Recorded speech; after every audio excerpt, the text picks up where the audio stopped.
216 people online, and we've got some absolute rock stars of the food system here on the panel. Welcome to this Driving Systems Change in the Global Food System. I'm Andy Jarvis. I'm the Director of the Future of Food at the Bezos Earth Fund. Today what we're going to be talking about is this latest release that we have from the Systems Change Lab that's dived into the global food system and looking at, well, how are we doing in terms of driving it forward, delivering food security and being sustainable in the way we produce and consume food. It's celebrating the launch of a report, which was went out a few weeks ago. So we're gonna, through the course of today, we're gonna, this webinar, we're gonna see some of those results and then have a great discussion about, how are we doing and what needs to happen for us to achieve the necessary changes that we have to deliver, as I say, food to 10 billion people in the future in a sustainable way. So have we got another next slide comes up? These are our speakers. So these are our rock stars of the food system for today. It's a real treat to have this this group of people on here. We're gonna hear from Rachel Santo and Mulu from the Systems Change Lab itself, who've done a lot of this work. So they'll be presenting for us. And then we'll go into a panel and we're gonna have Jess Fanzo, we're gonna have Lindiwe Sewanda, Ritoya Basu, and Sarah Lake, digging into what they see there in the results. And talking about some of the bright spots in the food system, where things are moving, how it should, and what needs to happen, where we need to catch up and speed up our work. So that's what we got on the agenda for today. I think we're ready to get going. So I'm going to hand over straight to Rachel. Tell us, what is this Systems Change Lab? Thank you so much, Andy. I'm excited to be here today with my colleague Mulu to share the launch of our food and agriculture system. In case this is the first time you're joining a Systems Change Lab webinar, I'd like to take a minute to examine the context of systems change in today's discussion. So to limit global temperature rise, halt and reverse biodiversity loss, and build a fairer economy, nearly every major system will need to transform. This means looking at how we power our economies, grow food, build cities, conserve nature, and beyond. Cross-cutting transitions are also needed in political, social, and economic systems. Systems Change Lab was created in response to the urgent need for these transformational changes. Systems Change Lab is a virtual situation room designed to spur action at the pace and scale needed to tackle some of the world's greatest challenges across climate, nature, and equity. But what do we do? Systems Change Lab monitors, learns from, and mobilizes action toward the transformational shifts needed to protect both people and planet. One of our key initiatives, which we'll be discussing more today, is an open source data platform that monitors global progress across systems. In every system, we identify and track key changes, what we refer to as shifts, that when achieved together can spur transformational change. Our indicators measure progress toward 2030, 2035, and 2050 targets pulled from the best available science, as well as monitor factors that can impede or enable change. We track global progress across these 15 systems. Food and agriculture is the 10th system to launch on our platform so far. In each of these systems, we've identified over 70 critical shifts. These range from phasing out unabated coal and fossil fuel use, to extending financial services to underserved and marginalized communities, to restoring deforested and degraded land. Our food and agriculture system focuses on how to nutritiously and equitably feed the world's growing population while limiting warming and conserving biodiversity. As you can see here, total emissions from the food system have steadily increased over the past 2 decades.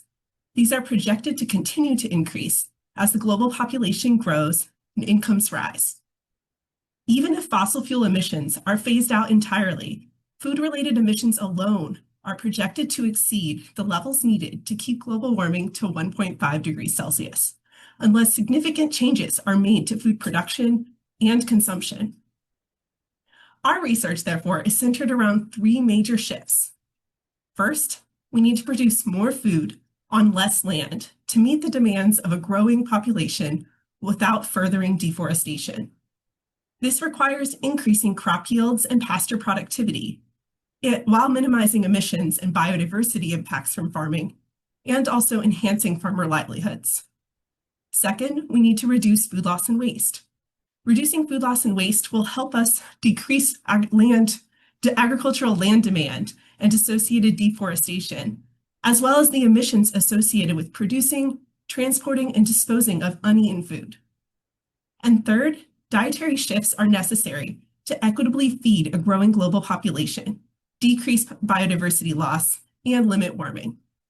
This entails advancing nutrition globally, as well as improving food security in low-income and under-consuming populations, while also moderating consumption of emissions and land-intensive foods like beef in high-consuming populations. Together, these three shifts can help bring our projected emissions from agricultural production and agriculture-related land use change down from a business-as-usual scenario of around 15 gigatons of carbon dioxide equivalent per year, which you can see in the far left bar, to scenarios compatible with pathways that limit global warming to 1.5 degrees Celsius, which you can see in the combined scenario on the far right bar. In addition to achieving climate targets, our system also emphasizes approaches that can meet key biodiversity and equity targets too. The dashboard tracks progress across these three categories of targets, identifying which indicators are on track versus off track, well off track, or wrong direction. As you can see here, global efforts are lagging on nearly every measure, with most indicators currently well off track or moving in the wrong direction entirely from where we need to be. Alongside these targets, we're also tracking enabling conditions that can help us overcome barriers and achieve the outcomes we're striving for. Examples include access to electricity, irrigation technologies, and insurance. Accelerating progress toward these indicators and shifts will be essential to ignite the system's changes needed to transform the global food system. To delve into insights from Shift 1 in greater detail, I will now hand it over to my colleague Mulu. Thank you so much, Rachel. So I will be talking today about one of the shifts that's required to transform the food and agricultural system. This shift is all about improving agricultural productivity without the environmental and social harm that agriculture has historically caused, so that we can feed 10 billion people by 2050 while protecting the planet and reducing global warming to 1.5 degrees Celsius. Let me start with some of the positive developments that we are seeing in this shift. Even if it's limited, dairy productivity has been impressively growing in the last decades, and it's the only indicator from 32 outcome indicators in this shift, in this system, that's going to the right direction and on track to meeting the 2030 and other targets beyond. Ruminant meat productivity is also increasing. However, its recent rate has to increase from 0.4 to 0.5 if it's going to meet the 2030 target. There are also other indicators, mostly efficiency indicators like irrigated water use efficiency, that are increasing at a good rate. For example, this one has almost tripled in the last decade, with more than a quarter of its growth happening in the recent times. This is just to show that there are some positive developments, but then the progress mostly happening in this shift needs to happen faster to come to be in pace with a growing demand for agricultural products globally. For example, enteric methane emission needs to decline by needs to accelerate 5 times. Pasture land area decrease also needs to accelerate 5 times. And also crop productivity per hectare needs to accelerate 10 times if the measures here are going to keep pace with the growing demand in agriculture and other productivity. This means that for some of the changes that are positive changes that are happening, we need to do more of what we are doing in terms of implementation of technology that are being used. And for others, we need to come up with transformative changes that will help us achieve the paces that we need to achieve the targets we set for those different indicators. There are, however, we are seeing other concerning developments. and that's obvious mostly in terms of expansion of agricultural land use and in terms of the use of resources per unit of agricultural productivity. For example, cropland area has expanded by 3.2% from 2012 to 2019, which shows that there is the increasing demand for agricultural productivity is resulting in a lot of environmental externalities. This increase in land use is very important because most of the deforestation, almost 90% of deforestation that's happening, is a result of expanding agricultural land in terms of cropland area and pasture land area. Pasture land area is actually decreasing, but the rate of decrease is not keeping pace with the demand, and therefore it has to happen faster for us to meet the 2030 targets. Other indicators, mostly use of inputs for agricultural products, are increasing at an alarming rate. For example, pesticide use has surged by about 60% in the last decade, which indicates that even if we are seeing some productivity improvement in other indicators, those productivity improvements are accompanied by some very much concerning environmental externalities. And we need to change this, otherwise a productivity increment without a decrease in the use of inputs, without a decrease into expansion to natural ecosystems, will not be able to achieve the intended targets that we are setting for ourselves. So what's needed for all these things to either return to the right direction or to achieve the targets, or also to accelerate the changes that we are seeing, but we want them to go faster? Of course, technologies will play a major role. There are a lot of climate smart agricultural technologies, including feed additives, improvement in genetics, feeds, water efficiency, and others that need to be adopted at larger scale so that we can see the changes that we are seeing already. We can accelerate the changes that we are observing. However, sustainable intensification using these technologies has to also be balanced with equity and access issues globally. What you haven't seen from the graphs and data that I just showed you is that there is a lot of disparity between the developing and developed world.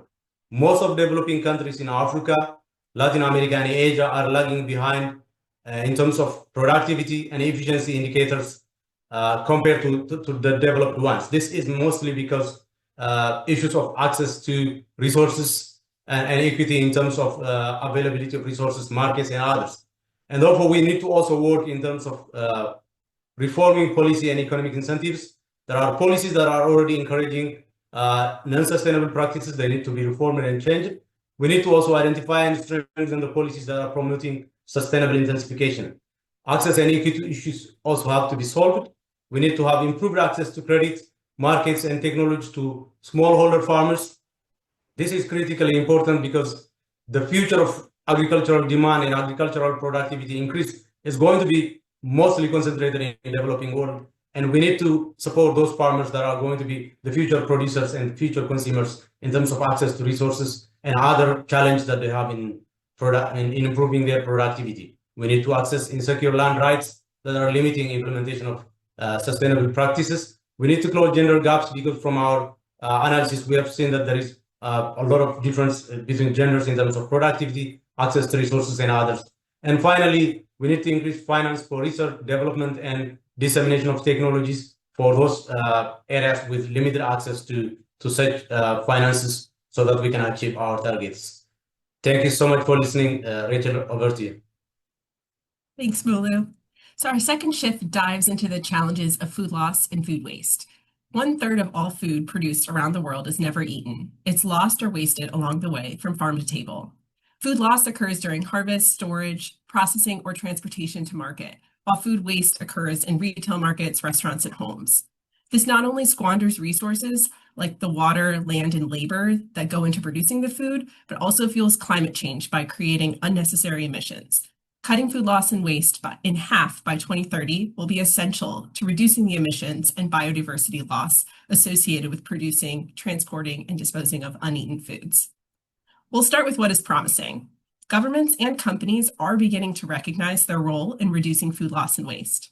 On the government side, the share of the world's population living in countries acting at scale to reduce food loss and waste has increased substantially in recent years, from countries representing about 14% of the global population at the end of 2018 to countries representing 35% of the global population by the end of 2021. Additionally, the share of the world's largest food and agriculture companies that have active programs to reduce food loss and waste increased from 10% in 2017 to 58% in 2021. Some companies have already achieved substantial reductions. For example, IKEA's largest retailer, Inca Group, was the first global company to achieve the goal of reducing food loss and waste by 50% in 2022. Other companies, including Fresh Del Monte, Ahold Delhaize, and Danone North America, have also reduced food loss and waste by 30% or more. So while we're seeing promising progress from governments and companies, this progress has unfortunately not yet translated at the global scale, as we have not seen corresponding decreases in food loss or food waste global level. About 13% of all food produced globally is lost, a rate that has remained consistent from 2016 to 2021. We also have insufficient data to assess progress on global food waste at this time. So what could help get the world on track to cut global food loss and waste in half? We need to learn from and scale up some of the most promising efforts already underway. For example, we need more countries to implement public policies aimed at reducing food loss and waste at scale, including through standardizing food labeling, changing food liability laws, expanding public-private partnerships with food companies, and increasing investment in research of new technologies and practices. We also need enhancements in infrastructure to improve access to markets, information, and technologies that can help reduce food losses. And we need more comprehensive, consistent, and accurate data to monitor the implementation and efficacy of the interventions that we enact. Next, we'll turn to our third shift, which focuses on ensuring access to and the adoption of healthier and more sustainable diets for all. In addition to the changes to agricultural production and food loss and waste, dietary shifts are key to equitably feeding a global population, protecting biodiversity, and limiting warming. Our dashboard is aligned with global targets to improve nutrition and food security, while also tracking progress toward moderating consumption of emissions in land-intensive foods like beef in high-consuming regions. In terms of overarching progress on healthy and sustainable diets, unfortunately, most of the outcome level indicators we're tracking are either well off track or moving in the wrong direction entirely. Relative to some of the other indicators, there is a small bright spot in that the number of children affected by wasting or being too thin for one's height and stunting, being too short for one's age, are declining slowly. That said, these efforts to reduce undernutrition are well off track and need to accelerate more than 10 times faster to eliminate child malnutrition by 2030. It's also worth noting that the most recent available data is from 2022, and given the substantial reductions in international aid over the past several months, this progress is not guaranteed to continue. We're seeing a similar pattern in the consumption of beef, lamb, and goat meat in high-consuming regions, which are primarily in the Americas, Europe, and Oceania.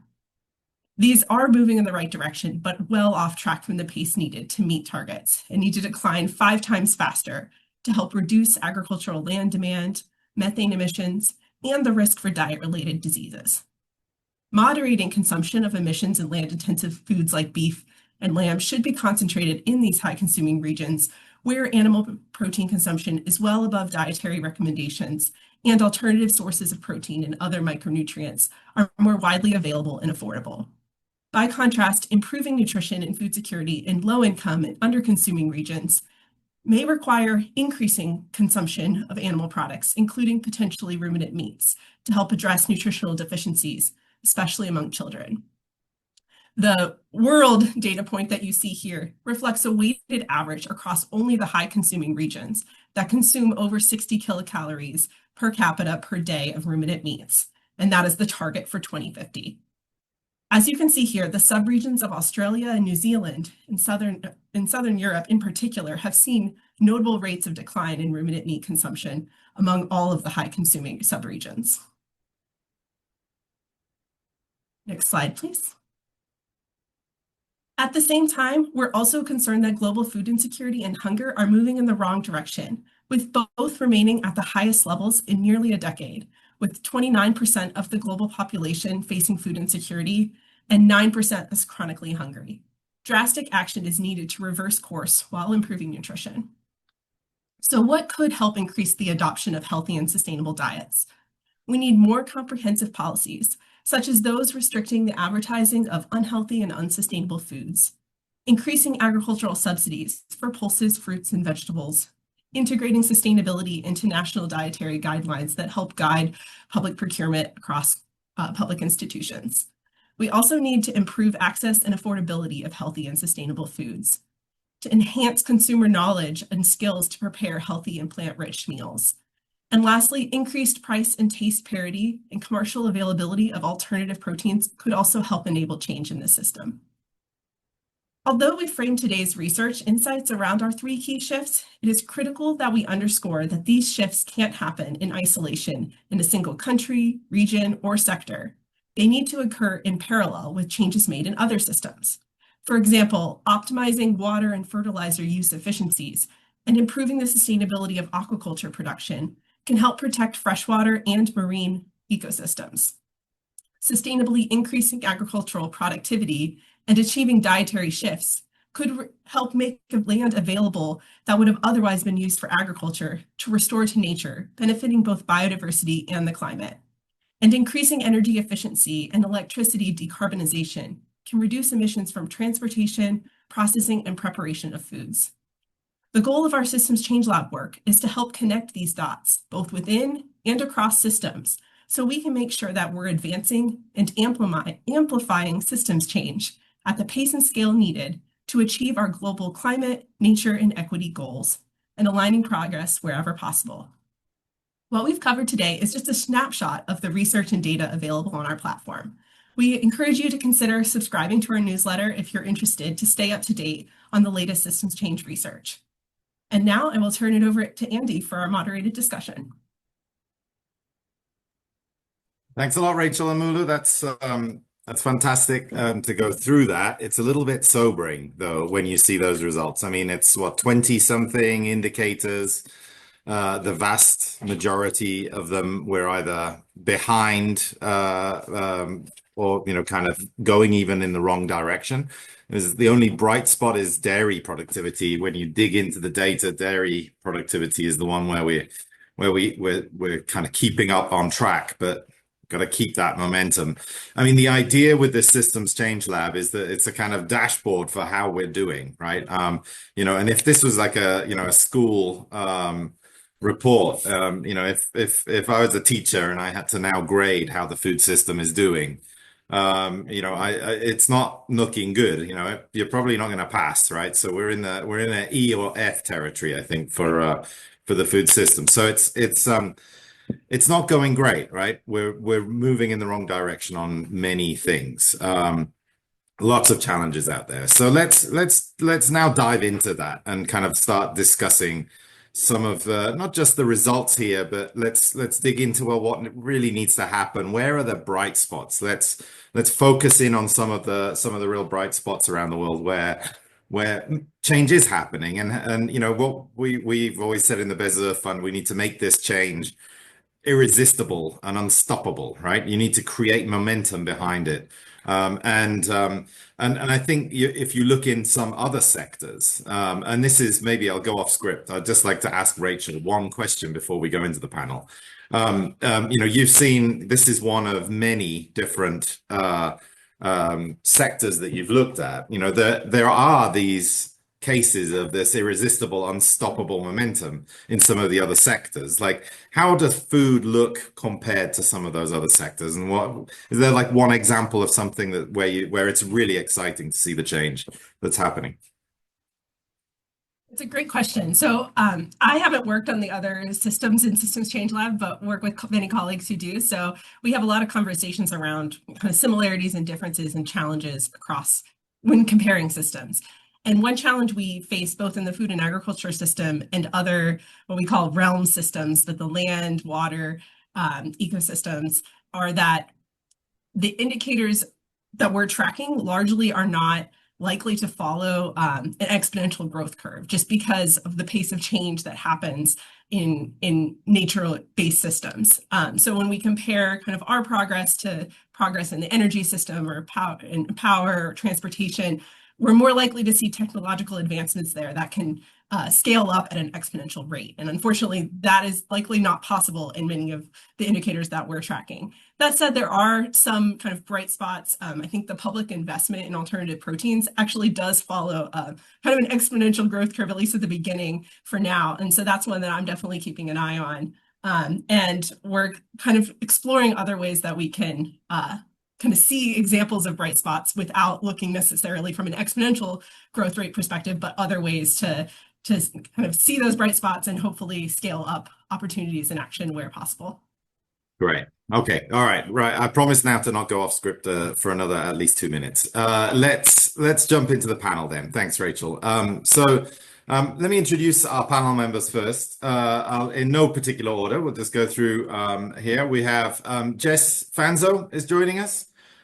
Jess, everyone on this call are basically rock stars of the food system. I think Jess is the OG, the original gangster of food system rock starring. And so she's a professor of climate and the director of the Food for Humanity Action Collaborative at Columbia University's Climate School. Previously, it was at Johns Hopkins University, at the FAO, the World Food Programme, Biodiversity International, the Earth Institute, Millennium Development Goal Center, at the World Agroforestry Center in Kenya. She's been everywhere. She's been all over, and became an elected member of the U.S. National Academy of Sciences just recently. I saw that on LinkedIn. So congratulations on that as well. That's a great achievement. So that's Jess. I'm going to go through them all, get everyone on this panel. So we've got next up Lindiwe Sawanda. Lindiwe is many things. She's first and foremost a farmer. She is also on so many boards, chair of the CGIAR board, chair of the Council of the National University of Science and Technology in Zimbabwe. She's on the Nestle board, the board of GESDA, and is an extraordinary professor at the University of Pretoria, and has also worked as a goalkeeper for SDG 12.3, one of the topics we're talking about here as well. A long track record of working in the space of agricultural development, and as I say, also I know Lindiwe as a farmer in Africa, and it's always good to have that perspective on here. So welcome, Lindiwe. All right, next up we have Ritoja Basu. She's the Food Loss and Waste Program head at World Resources Institute in India. She's an economist with 14 years of experience in policy analysis, evidence-based research, and program management. And she focuses on strategies to reduce food loss and waste towards minimizing impact on climate, livelihoods, and equity.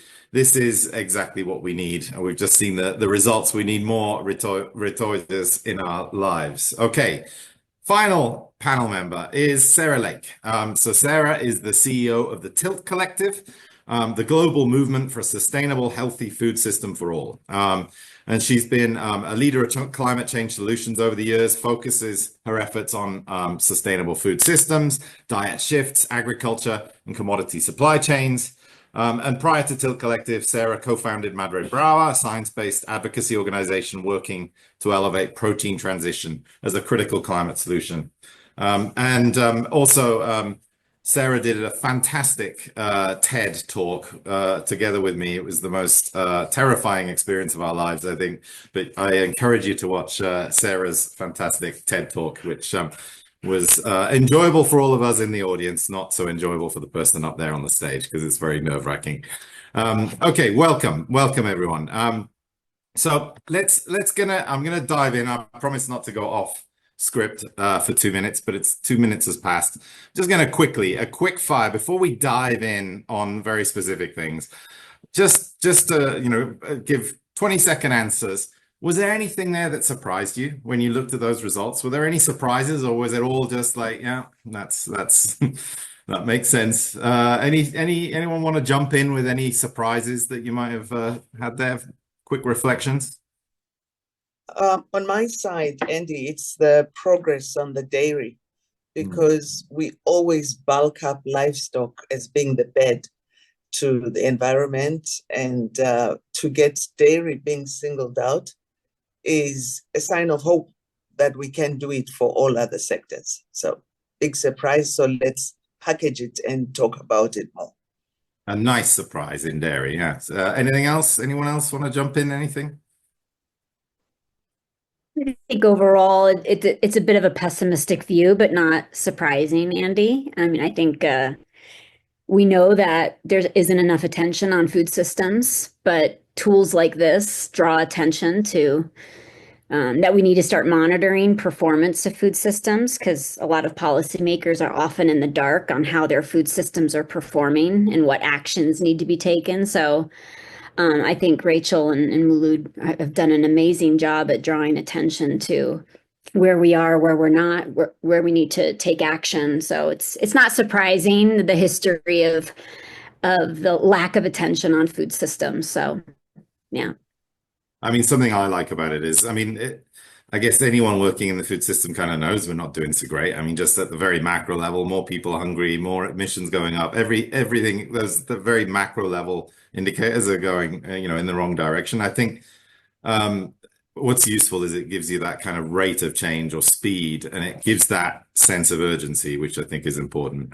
Any other quick comments from you, Sarah or Ritoyo? One of the things that wasn't necessarily stated in the really helpful overview is the interlinkages between these. And one of the bright spots I see is they're actually mutually reinforcing. So you can get to a virtuous cycle where improvement in one of the areas actually helps improvement in the other. So while it is bleak looking at this as is, ideally that we start seeing this virtuous cycle continue over the years, where progress in dairy actually helps with freeing land and food security, et cetera. So hopefully that inspires a rapidity of change within the timelines that are outlined. Yeah, absolutely. I absolutely agree with Sarah on this being the entire problem being interlinked, and that being a glimmer of hope.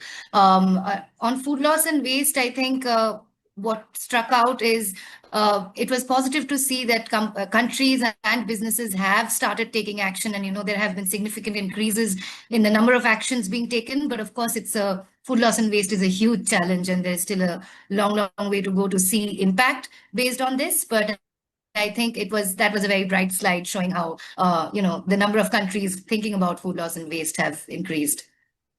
Yeah, that was nice. That was nice. Okay, so that's I promise now again, another 2 minutes. I'm not going to go off script.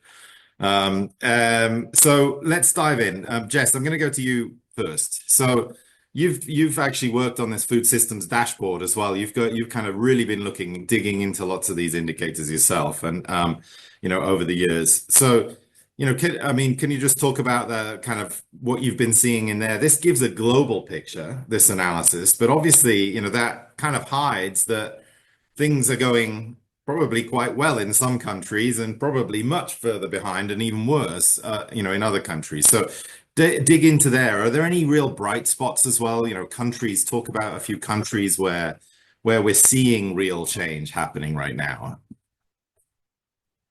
Yeah, I mean, again, really big congratulations to Rachel and Mulu for this. This is not easy work to do, to set targets and then monitor indicators across that.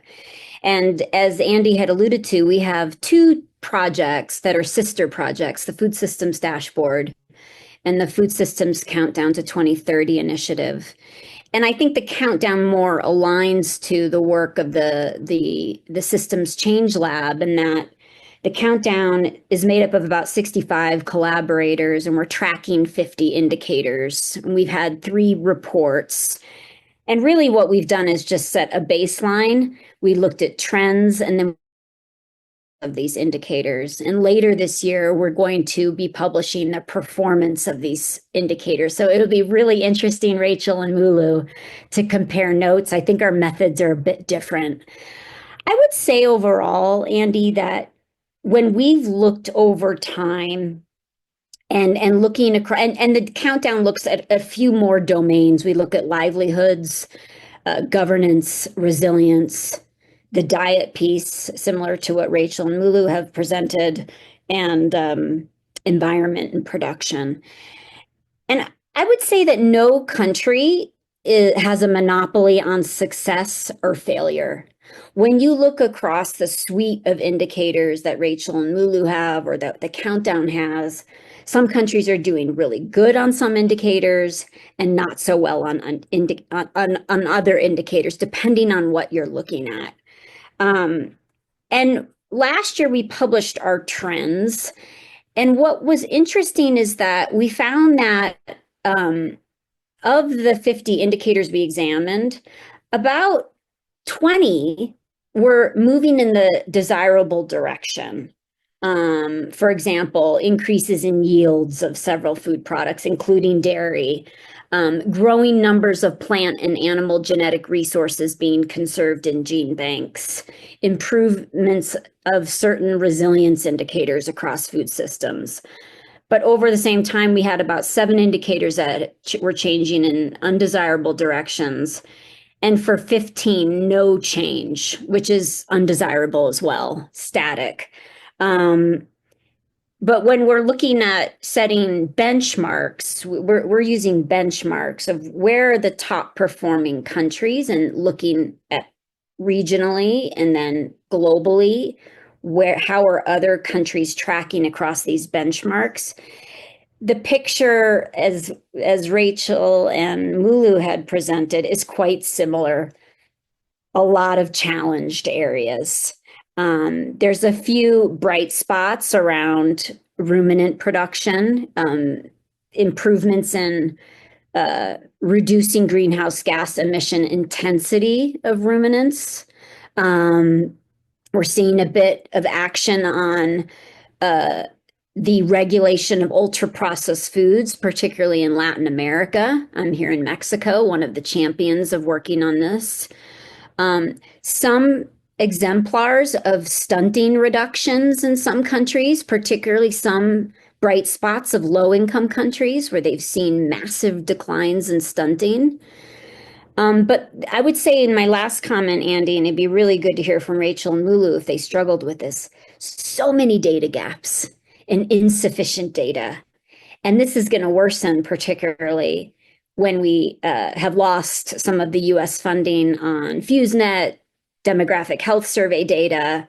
So it's a deep concern that we're already dealing with so much insufficient data, not only in being able to track trends, but just some countries not collecting certain indicators.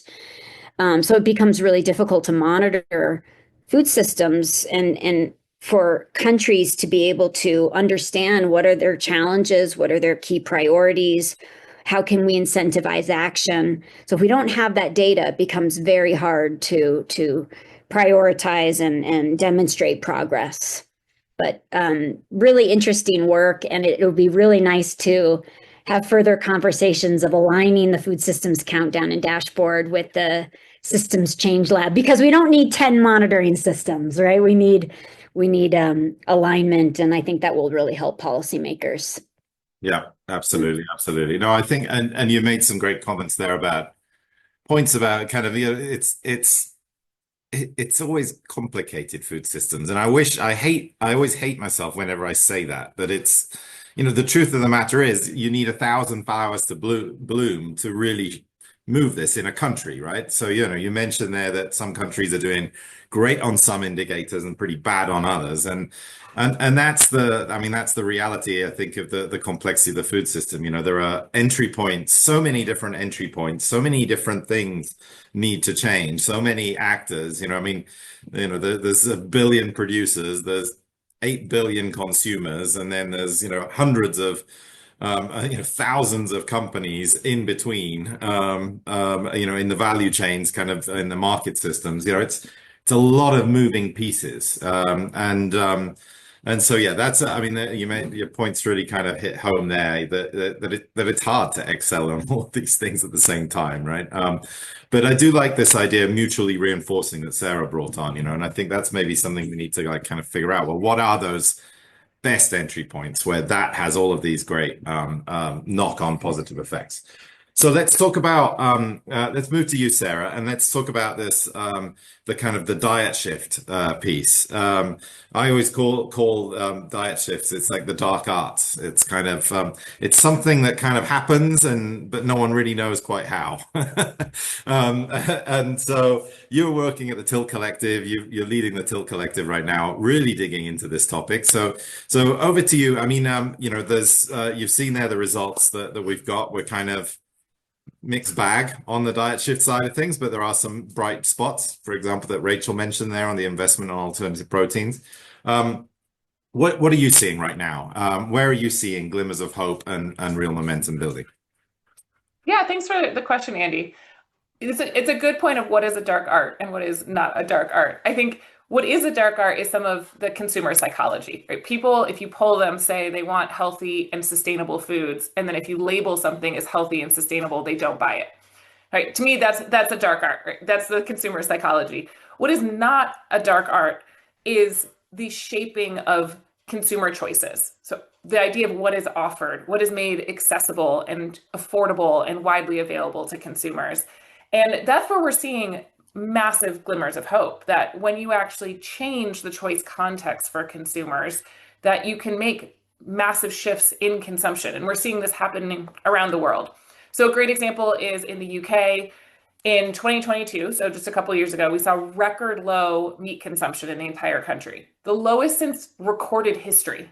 So if you need a bright spot in the world of food systems, like remind yourself, we're seeing a massive, high income country that has record low meat consumption. And there's a great research article in Nature that points out that the main driver of this was portion size. It wasn't that people changed their minds about how they felt about meat. It wasn't that there was a shift in psychology. It was actually that companies and governments were offering smaller portions in the way meat was served. And then you saw a massive decline in meat consumption. So this suggests that we have this big opportunity around shifting diets by shifting what's offered and how it's offered. Some of the particular places where we're seeing this progress, or the way in which this progress can be expedited, the first is through what's publicly made available. So in most food settings, a lot of food settings, the government is actually choosing what food is offered. So that's schools, hospitals, military, and this accounts for over 2 billion meals a week. That's a lot of meals when you talk about what is just the government offering this. So you can actually have big success by working through the government, through policies, through public procurement to shift what's being offered in these settings. And this can be mutually reinforcing for both health and sustainability indicators. So you can have more plant-rich foods that are lower in their carbon footprint, but also healthier in terms of things like child nutrition or child obesity. And we see examples of this all over the world. So we see plant-rich school meals happening in Brazil that are linked to supporting bioeconomy and indigenous production in the Amazon. We're seeing plant-rich meals happening in Thailand linked to Buddhist principles of what is appropriate, culturally appropriate food meals. We're also seeing this in New York in the hospitals as a common example. So New York City has offered plant-based defaults. And it's a great example of a win-win-win. So the plant-based defaults are actually desirable by patients for their health. So they have 60% uptake, but they're also lower carbon footprint. And most importantly, they're cheaper for the hospitals. So these hospitals are struggling financially and they're saving almost 60 cents a meal by offering plant-based, which when you multiply that times millions of meals is a really important cost saving for hospitals.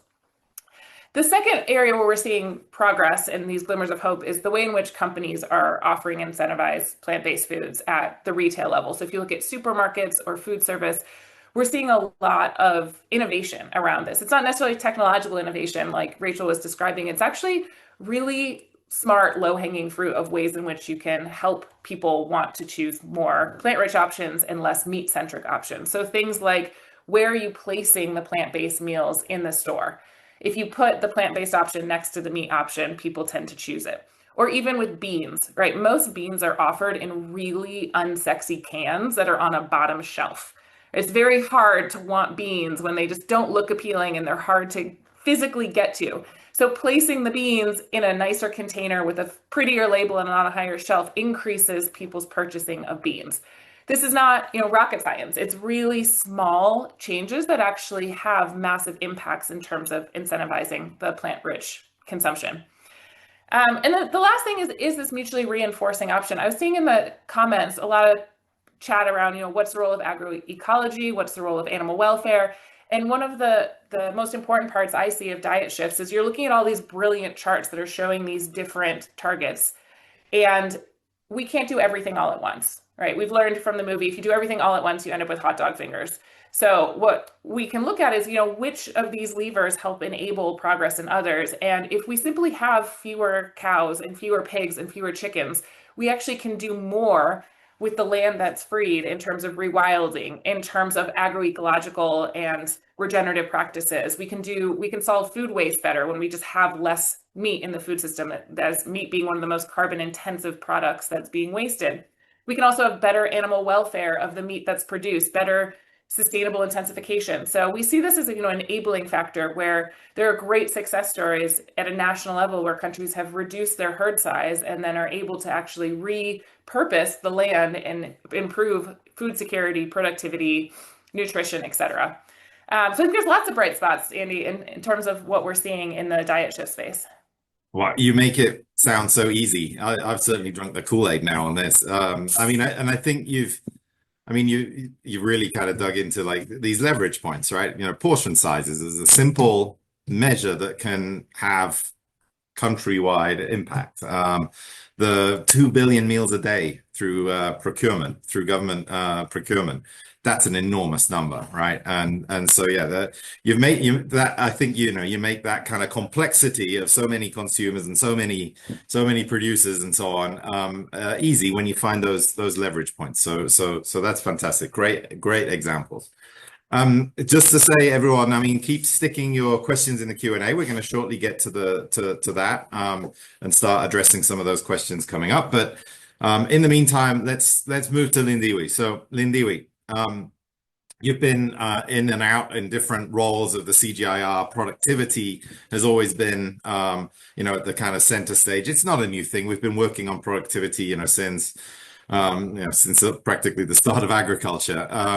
But there we saw the bright spot on the dairy side, but kind of on the other areas, although it's increasing, it really needs, a 10x increase in terms of that rate of change. So we've got some challenges there, without a doubt, on the productivity side. And yet so many of these gains, one of the challenges we have is kind of that gain in productivity has been over the past decades, coupled with an increase of use of fertilizers, pesticides, and so on. And that has knock-on negative impacts then on climate change, on biodiversity. So I'd love to hear from you. Can we continue to deliver these required gains and minimize those harms on our planet? Where do you see the big opportunities here? And this is talking to Lindiwe as maybe you're the dairy farmer that's driving this increase. So Lindiwe as the farmer, as the CGIAR board, as member of many distinguished organizations. How are we doing on the productivity side? Can we catch up? Yeah. Thanks, Andy. I think the bottom line is that we need to produce more food or either conserve what we are losing so that we meet the demand. And we know that the demand is going to continue to increase. Speaking as a farmer, we are seeing 60% increases in pesticide use globally. And why are farmers increasing the amount of pesticide? It's because we are experiencing new type of pests that we never knew about. And all we know is spray them out and they'll die. We are also experiencing challenges in terms of yields that are going down. And the solution we've always known is put more fertilizer. But that is not going to address the challenge. If anything, it's causing more harm to the environment and leading to biodiversity loss. So what should we be doing is your answer, and where is the bright spark? I think we need a holistic approach, as the report highlighted. If we look at the soil that we use, the plants that we are producing, and the environment, it is clear that we need a multifaceted intervention to address those. Let me start from an African context. You're looking at farmers who are not, in general, overusing fertilizer, who are underutilizing, but in most cases using the wrong fertilizer, and mainly being on soils that cannot be fertilized enough to improve productivity. So the interventions are really about what is the right crop for a specific environment and what are the nutrients that are required for improving productivity. The same approach on the pesticide side, it's about what's in the soil, what's in the environment, and what type of crop. So what have we been doing about that? So under the CGIAR, we have a mega program, which is called Sustainable Farming Program, which is one of our 8 programs that we are launching under the portfolio, which commences now, 2025 to 2030. And our whole approach is transformation of food systems, water systems, and land systems in the face of climate change. What programs can we put together to make sure we deliver technologies that can deliver more food that is nutrient dense without damaging the environment where that food is produced? Already we've got some highlights, but these are still at project level. We can look at the Ethiopian highlands, where we've worked with partners to develop an app that's been used by our farmers to improve productivity of sorghum by up to 20%. Now, the challenge there becomes, how do you take that to scale? Scale is about policy. Scale is about affordability of the technology and accessibility. And that's where we really need multiple partnerships to come to play to push technologies that are relevant. It's all about climate smart technologies. And to your question, can we provide more food whilst conserving our biodiversity? Yes, we can. We also have a program that's been newly launched, which is VAX, Vision for Adapted Crops and Soils in Africa. There we are really looking at what we now call opportunity crops. It's being led by CIMIT, one of our centers, 15 centers under CGIAR, in partnership with FAO. And the challenge there is that we have concentrated our food basket on a few crops, and yet they are forgotten crops that we now know are nutrient dense and climate resilient, and yet we have not put enough investment on breeding them. So we are going back to the box to say, what are these crops? And we've developed a catalog where we've done screening of these crops. It's simple things like okra, the millets,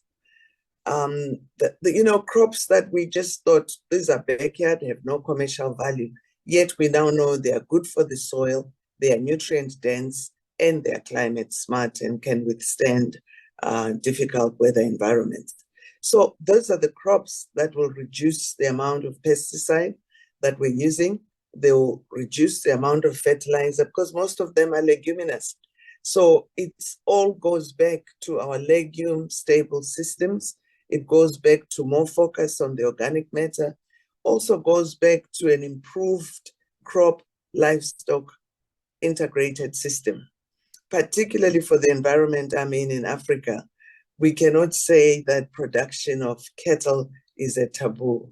It's a complementary system as long as it's done right. And it's good for our soils and provides good nutrition when we talk about nutrient-dense foods. So I think the main message, Andy, is with the right technologies, we can produce more and protect our biodiversity. But it all goes back to affordability and accessibility, which calls for more investment in research and technology development. I'll stop there. Great, thanks, Lindy. Wow, this is all sounding so easy. It sounds like, I mean, we're fixing the food system as we speak. I mean, what you said there very much like ties into the kind of way I've always framed kind of what we need to do. It's this yes and food system. It's not one single, we're not going to enhance productivity with silver bullet, this technology. It's multitude of solutions. It's agroecological production, regenerative farming, and so on. It's also land sparing and intensification in certain places, and doing that intensification that uses technology to reduce the reliance on pesticides and reduce the reliance on fertilizers and so on. And I love the VAX. I mean, I do think there's a big kind of issue across all of these indicators is we'd be in a much better place if we had a more diversified food system, if there were, if we weren't so reliant on so few crops.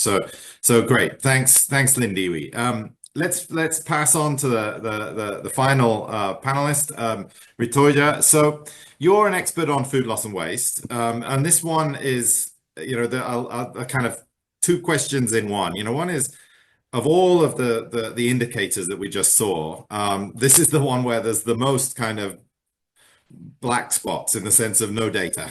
we don't even know which direction we're going on, and Jess mentioned this as an issue. So on food loss and waste, we have a kind of data issue of kind of being able to measure how we're doing. But there were some nice bright spots there. We heard about kind of companies taking a lead. So first of all, what needs to happen in terms of getting better data on food loss and waste to know how we're doing? But also, then where are you seeing positive momentum in this space on food loss and waste reduction? So over to you, Ritoya. Thanks, Andy. This has been a very, very interesting discussion so far, and I've been taking notes. Food loss and waste, of course, is a huge global challenge with significant impacts on people, on nature, on climate. And as Rachel mentioned, there has been action that is starting to take place, and there are bright spots. There are, companies and food businesses such as the Champions 12.3 network who have actually set targets, and they're starting to measure, report on the actual reductions that are being managed by their businesses. We are seeing more and more companies include food loss and waste into their NDCs. So these are all globally bright spots that are moving. What needs to happen going ahead is we need more widespread adoption of standardized measurement and reporting frameworks. While there are globally standards do exist, there is need for local context adaptation for global, for more adoption of these measurements. India, in fact, as a country, has done quite well in terms of measurements on the food loss side, with national periodic numbers coming out and it's a very detailed measurement system that's put in place for around 54 crops across the value chain. However, we haven't yet been able to put in place a similar measurement system for food waste. Many countries in the global south lack the institutional mechanisms to integrate food loss and waste into systematic inputs, and therefore I think a priority should be to kind of develop tiered protocols that allow for both low-cost proxy-based estimates to get to data, and of course more detailed assessments wherever feasible. The dearth of having best quality data should not be a deterrent for on-ground action for food loss and waste, given that we know how big the problem is and how long it takes to come up with standardized good quality data. Coming to what needs to be done, research shows that there is a significant share of food loss that happens on farm and near farm. This is especially critical for countries like India, where 86% of our farmers are small and marginal with less than 2 hectares of land holdings each. So this directly impacts livelihoods, and there is a need to focus on building capacities of these smallholder farmers through tailored protocols, handling protocols, storage protocols, crop specific towards reducing losses, aggregating the smallholder farmers for benefiting from economies of scale. And of course, a prerequisite is unlocking finance for them to be able to access the infrastructure that they need to put in place towards actually reducing losses near and on farm. Thirdly, we need to shift from a data scarcity to a data use approach. Of course, it's not just about collecting the numbers, it's about using them to design better policies and target hotspots and evaluate which interventions actually work in context-specific settings. In India, we have been working with city governments towards leveraging existing data sets that are there, towards identifying city-level hotspots and tailoring action along with the city governments for on-ground reduction of food loss and food waste. And the response that we've been having from city governments has been heartening and is another bright spot. And by interventions, they again, I completely echo what Sarah was saying, not necessarily very high-tech, very small interventions that are being put in place by, for example, the HoReCa segment, the hotels, retail, restaurants and catering segment, by self-serve versus buffet settings, serve sizes, portion sizes, small consumer behavior nudges towards making consumers more aware, nudges to pack the food that you cannot finish at the end of the day. On the other hand, of course, there are high-tech technologies also coming that are, focusing on diverting waste from landfill towards reducing impact on climate through valorization technologies of food waste, for-profit models looking at diverting food waste for human consumption. So not necessarily only from a donation angle, but there are businesses that are coming up with looking at it on a for-profit aspect as well. We are also, of course, seeing businesses coming up with a lot of innovations, such as shifting their sourcing mechanisms from a wholesale market-based approach to a direct farmer-based approach, which shortens the links of the value chain and reduces losses that happen during transport and in between. That being said, of course, food loss and waste remains a huge challenge. And yes, there is a big data gap that does exist at a global level, which we need to work towards step by step. Okay, thanks a lot. Yeah, I mean, it's such a tractable one for me, the reduction of food loss and waste. It's when people talk about repurposing public support subsidies, that's a very hard thing to do, right? There's a lot of vested interest. There's going to be a lot of opposition. There's very few people actually make any money whatsoever from food loss and waste, right? There's a very natural incentive to reduce it. You're not really going against the current. So I think, we need more data on it, but I think there's enormous opportunities there. Lindiwe, you put your hand up very kindly. This is very... Yeah, Andy, I thought I'll jump in there wearing my hat as a champion for SDG 12.3. One thing that's happened is really what China has done. If you can win on food loss in China and waste with the population they have, I think you can really move the needle. They passed a law in 2021, an anti-food waste law. Yes, we can say then what, but what this has done, it's pushing people like restaurant owners to send their staff for training, creating manuals that can be used to train staff on how do you reduce food waste, because most of the waste is happening at household level, and for China in particular, in their large banquets. With a law like that, government is watching and everybody is conscious. And I think popularizing that and spreading that to many more countries, you'll be surprised how much food is wasted in a continent like mine in Africa, despite the hunger. When it's banquets, weddings, or funerals, we go all out. It's so a law like this goes a long way in creating consciousness, but also allowing policy implementation to support and push the needle towards reducing the waste.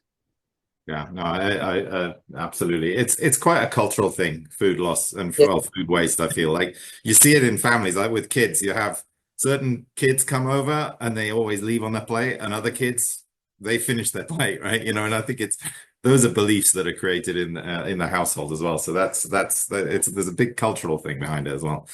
Okay, we're going to move into now addressing some of the Q&A questions coming in. I'm going to start with a real easy one for any, I'm sure you've all got the answer to this one, but this is, we'll start with a tough one here. So this came in from Allison. Do you think we have sufficient focus on system leadership to drive the change at the pace we need in the food system? This is, I think, one of the challenges is the governance side of things. Who is responsible? Who has that authority on many of these indicators? So I thought Jess would jump in. There we go, Jess, to the rescue. Tell us about system leadership. Well, it's the key question, because without leadership, you're flying blind. And I think this is the really hard part, because it was Allison who had asked the question. Allison. I mean, Allison, it's a good question because there is no country, and I think we have to kind of pitch this, and Rachel and Mulu's data is calling for a holistic transformation of food systems. And Linda Way had mentioned that no country, we have no example, no blueprint of a country holistically transforming their food system in positive directions, meaning diets, health, and nutrition improvements, environmental sustainability, climate resilience, fair livelihoods, social justice, everything we want food systems to achieve. No country has done that. We could argue Brazil's tried to do that with zero hunger, but not really. No offense to Brazil, good effort. We got lots of bright spotlights in cities and countries. And one of the things I think that stymies that is the cost to do this, but the leadership. You know, we've got massive power imbalances. Again, governments are not shepherding food systems because they don't know how they're performing. So again, Rachel and Mulu's work is super critical to be able to start understanding where are their priorities, where are there potential places where their countries are going to be significantly challenged. But when you start working in some of these countries, and Linda Way knows this well, in sub-Saharan Africa, taking a systems approach is incredibly difficult for ministers of agriculture, ministers of health. So it's a bit like, Andy, in the nutrition days of 1,000 days in 2010, when we had the scaling up nutrition movement. Nutrition was everybody's business, but nobody's responsibility. Food systems are sort of falling into that a little bit because we don't have very strong leadership. The systems thinking is not something to be taken lightly. It is incredibly complicated to do it. And I would say in my last comment, and I'd love for others to come in because I'm always the pessimist as the researcher, because, you know, the data doesn't lie. But, you know, it is really hard to measure trade-offs. So if a policymaker wants to invest in one thing or a couple of things, because that's the resources they have, you know, there's always these calls, particularly from academia, of understand the trade-offs. Well, it is really hard to forecast what the trade-offs will be. We have a lot of history of examples of trade-offs, but forecasting, okay, I'm going to invest in these 10 things across food systems, and I think they're going to be positive, but it is really difficult to understand where are the unintended consequences around that. Because every food system has a different ecosystem of context, different actors, different actions. So to me, that leadership becomes really hard because, you know, you've got massive private sector influence in some, I'm sitting in Mexico, transnational companies rule food systems, and governments are struggling with their new law to bring about change. And it's really hard to you know, wrap your hands around a holistic food systems approach. So I think we can't underestimate how challenging that is for policymakers. Yeah, absolutely. I'd give a prize immediately to the first country that create the Ministry of Food, right? I mean, you know, because so many times you see in a country, it's mandates and the ministries are at each other and they're not doing that holistic, joined up thinking. Yeah. Lindiwe, you put your hand up. Yes, Andy. Minister of Food, I'm not sure, but one thing I'm seeing that is giving us hope is since the Food Systems Summit of 2021 that was held on the sidelines of the United Nations General Assembly, governments have become aware that food is multi-sectoral. And I can name a couple of countries in Africa where the food systems is now coordinated, not from the Minister of Agriculture, but a special envoy in the head of state's office.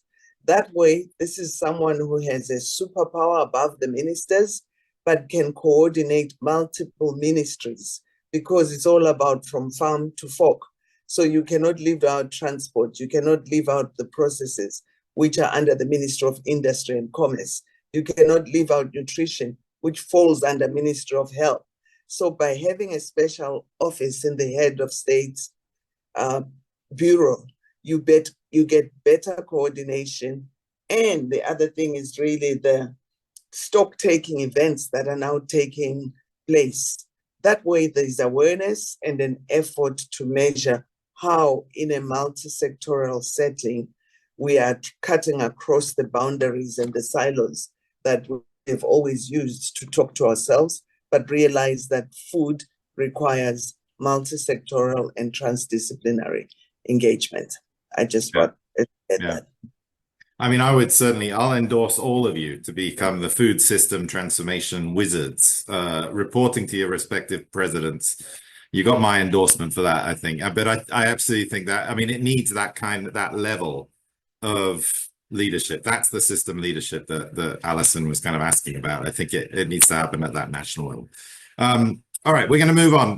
Let's get another question thrown out there. There are a few that are addressing or asking about AI, the role of AI in all of this. Anyone want to jump in? How is AI going to change things for us? Is it force for good for many of these indicators that we're tracking? I mean, I can speak to. I don't want to speak too much though, Andy. But jump in, whoever wants to. I mean, I think AI has been, there's been a lot of promises about what AI will achieve, all the way from soil management to personalized nutrition. But to me, AI itself is limited by its own data gaps, right? So it's only as good as the data that feeds into it. So I think we have to be careful. I mean, there'll always be a pairing of human-centered decision-making around AI. We need to be careful about biases of AI data. We need to be careful about fairness of the tech. So I think there's a lot of promise. It just needs to be rolled out in a responsible way, particularly in places where we need more digital technology for smallholder farmers in sub-Saharan Africa, South Asia, Southeast Asia. So I think we have to be a little bit careful as we move into it, and some of the promises that are being touted with AI. But I think it won't fill tons of data gaps until there's better data collection, better monitoring, what the Systems Change Lab is doing. Because again, AI is really limited by data gaps as well. It's not that it's going to solve those, and the problem is that it can hallucinate and start filling in inaccurate, biased data. So we need to be thoughtful, careful of its promises, but lots of potential if it's paired with human-centered decision making. Yeah, we had a call recently on AI for climate and nature, and one of the topics that we dug into was sustainable protein. It's kind of alternative proteins. How can we use AI to get products that are going to be tastier, healthier, cheaper, and more sustainable? And I must admit, when you see some of the ideas that are fabulous. I mean, it's like really quite transformative tech in certain environments, but I'm fully with you as well. Anyone who's really used AI, the hallucination can be very deceiving, because it looks so, there's no indication that it's hallucinating. You really got to dig in and know how to use it well. Anyone else with comments on the AI front before we move to another one? Maybe a more pessimistic take is I think there's so much promise, but at the same time, there's immense irony in using one of the most water-intense solutions to solve one of the most water-intense problems. So I'm always cautious around the degree to which this becomes scaled, and the question of where are we scaling this to solve agricultural issues, and are we just simply confounding water and energy issues by relying so heavily on AI? Mm-hmm. Yeah, good word of caution. All right, let's move on. So we've got a few questions that are have dug into the issue of alternative proteins, vertical farming. I mean, it's really the idea. I guess let's bucket it all in this kind of idea of like decoupled, food production that's decoupled from land. Well, I mean, you can't fully decouple, but in essence, kind of pretty decoupled from land. What about that? What's the role of that? What are your thoughts on that in terms of kind of driving some of this progress? It's some of the indicators particularly dig into this, like on alternative proteins, but any thoughts on that space? Decoupled production from land, vertical farming. Any takers? I Sarah? can chime in on that. I have lots of thoughts on alternative proteins. I love one of the comments I think referenced indoor meat, which is a term I've never heard, but I love the idea of like what is that sort of framing of meat being produced instead of cultivated. I think on talking about alternative proteins generally, there's two things relevant to other questions that comes up. One is around what does investment in this look like? And what's the role of, different development banks, for example, in investing in the indicator that shows we need more investment in alternative proteins. I think this can't be underlined enough, that the playing field is so unlevel when you look at the current scale of subsidies going to industrial animal agriculture and industrial monocropping for animal feed, that those subsidies make it very difficult for any alternative proteins to compete. So the investment is really key in terms of making these products affordable and helping to scale some of the existing products that meet other indicators on health and nutrition, taste parity, and desirability by consumers. The other piece of this that I think is really important is actually scaling what is already good enough. So yes, we need new technology, and yes, we can have better alternative protein products and sort of indoor scalability, particularly with the rising impacts of climate change. But how do we get uptake of the existing products? I think chicken nuggets are a great example of this. My 6-year-old cannot tell the difference between a real chicken nugget and a plant-based one. These products could be in every school. When we're talking about billions of meals served through the government, there's no reason why we need to have meat chicken nuggets. But we don't have that uptake. And there was a question as well about profitability, that in actuality, if you were to look at the real cost of a chicken nugget versus a plant-based one, there is a profit margin to be made by companies in offering the plant-based one, if we're talking about removing massive, massive subsidies that make a lot of these meat products more widely available. But I think it's a different shift of saying, how do we just get better and better products, to say, how do we get uptake of the products that are good enough? They might not be perfect. They might not be the finest delicacy of chicken nugget, but can we actually get more offering of those that help create excitement and investment for the next generation of products? Yeah, absolutely. Anyone else want to jump in on this one? I think it was Hiromichi who mentioned the idea of indoor meat. Mm-hmm. There was also a question around blended products. So just a shout out to what would be called sort of plant forward or balanced protein. So you have a burger that's half plants and half beef. And this is a great solution in many high income countries where you have overconsumption of meat. You also have health issues. It's a very low tech solution, and one that, again, is sort of this obvious intervention that might help curb increased consumption. Just mix plants into the existing meat products and you have an easy product that consumers want. Yeah. Mulu, you want to jump in? Yeah. So this idea of producing meat in less than your sounds are not so great, Mulu. It's kind of cutting in and out.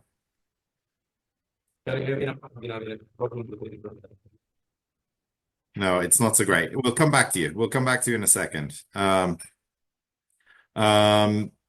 Anyone else on this one? Vertical farming. Let's just like a quick question out there on the vertical farming front. I mean, 5 years ago, this was like the thing. This is going to change everything. And since then you see all these companies and startups kind of going out of business. It's not really kind of delivered yet.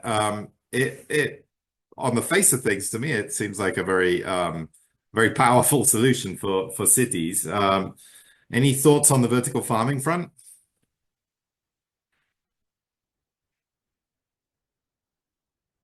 I feel it's pretty niche. I mean, again, the kind of foods you can grow, the microgreens and some fruits. I mean, there is some work I think in University of Bonn that's looking at some of the more significant, whether that's good or bad, crop commodities. But I think it's quite limited. There's a really interesting case study in New York City where a vertical farm largely failed.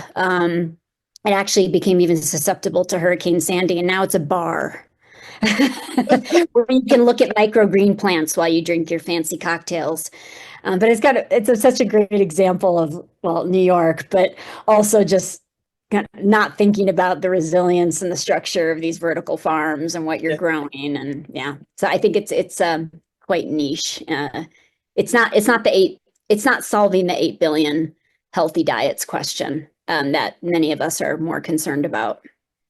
Yeah. Well, I think Okay. you said it, Andy, that when it started, it was the new kid in the block and a big solution, particularly with urbanization and moving food from rural, far away to the cities. But it hasn't taken off as was predicted. So, Yeah. I still have hope. I think we, we don't have the luxury of throwing anything out. it's a technology. It's on the shelf. Yeah. And it's a very efficient way of producing large amounts of food in a small area. I think not enough is made about, we talk a lot about the emissions of food. We don't talk enough about the land footprint of food. You can do an enormous amount of good for nature and for climate by shrinking the footprint of the food system. And so anything that's moving in that direction, I think, is really, really worth the effort. Let's move on to another country. Another question. Mulu, you're back. Is your sound working? Do you want to jump in? Yeah, I'm going to try. Can you hear me? Yes. Yeah. Well, I was trying to make a point about, yes, we need less land for more meat. But then again, while we, do our analysis, one of the things we faced was more pasture land. In some instances, like millions of pastoralists in Africa producing on larger area does not mean a bad thing necessarily, because these are areas that wouldn't be used for any kind of production, and they are in equilibrium ecology. And actually, the utilization of those areas for production of meat in pastoral settings is a benefit to nature, because if they were lost for their own without utilization, they would be converting into fire hazard and other issues. But also, a lot of studies that I believe are abundant right now showed in some 4 or 5 decades ago that branching and intensification compared to pastoralism in the dryland setting is not necessarily a benefit in terms of resource utilization. And so I was trying to make the point that yes, less land is good, but it's not necessarily always true for all types of production. Yeah, agree. All right, let's go quite quick fire round of a few questions just to tackle some of the ones coming in. Catherine Miller asks, does the dashboard include policy change and tracking of the ways that governments are supporting change with public dollars, such as shifting markets through public procurement and the policy enabling environment by country? Do you want to come in on that, Rachel? Happy to come in. So we do include several indicators that are. Now your sound's terrible. Like it's Mulu, you've given Rachel the problem. Maybe try again, Rachel. Okay. No, it's the same. That's weird. It sounds the same as Mulu. That's what I did. Do you want to quickly tackle it, Mulu, while Rachel jumps out? Or we can move to another one. Let's move to another one. All right. Okay. So we'll wait for Rachel to come back. There's a few questions that are kind of digging into large companies, and I think I was with Sarah actually on a call yesterday, and we were talking about the hourglass that Jason Clay used, where you have like 1 billion producers, 8 billion consumers, and then this tiny number of companies through which all of the food flows one way or another. They're in the food environment setting it. What about, what's the role of large companies right now in the food system? What leadership should we be seeing from them? Are we seeing that leadership? Is it waning? Any thoughts on that one?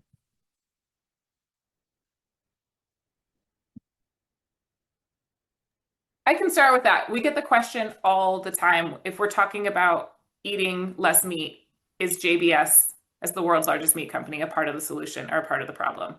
And the answer is, well, it depends what we're talking about. But I think that there is a massive opportunity when we're talking about this food systems transformation to also consider how we're switching to a more diversified production system. So not just what are we producing, but how is it being produced and by whom, and talking about how do we have less oligopoly of the food system in this transition. So if we're producing less meat and more plants, how is that happening by a greater number of companies? And there is something implicit within plant-based production that is more diversified and more distributed, that allows for more number of companies to be involved.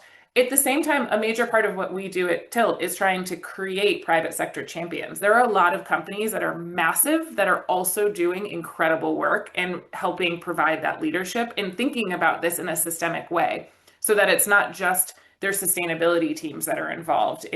They're talking about meeting what are health targets for the foods that are offered to companies, the affordability targets, et cetera. So I do think there is an opportunity for companies to be major leaders while we're also talking about transitioning to a system that has less corporate control involved. And ultimately, we will need the companies to help create the political space for some of the fundamental policy changes. That it's interesting we had the conversation around the food systems, because part of the challenge is if you're a policymaker, there's a great point of you have to choose one entry point, but some of the most impactful entry points are not politically popular. And companies can play a major role in helping make that conversation more politically popular. So I do believe companies have a role to play in helping to advance public policy at the same time that we're wary about their lobbying, their excessive influence, and their excessive control on the food system, and envisioning what it looks like to transition to a more distributed production system in the process of the food system transformation. Yeah, I feel like 15 years ago was like this golden age of actual private sector, some of these big companies really taking leadership. Unilever, I mean, I know Paul Polman was a force of nature, a force of good at that time, doing a lot of progress. I feel like right now that leadership is lacking somewhat. Jess, Lindy, just conscious of time, we've got like a minute left, so quickly come in on this real one. quick. I mean, I think it'd be nice to have some more case studies of success around where private sector has been incentivized to do the right thing for public health, environment, and climate. But we've got more and more strong cases around regulation, and that's equally as important. When they don't play ball fairly, where are the countries that have effectively regulated industry when they're not playing well?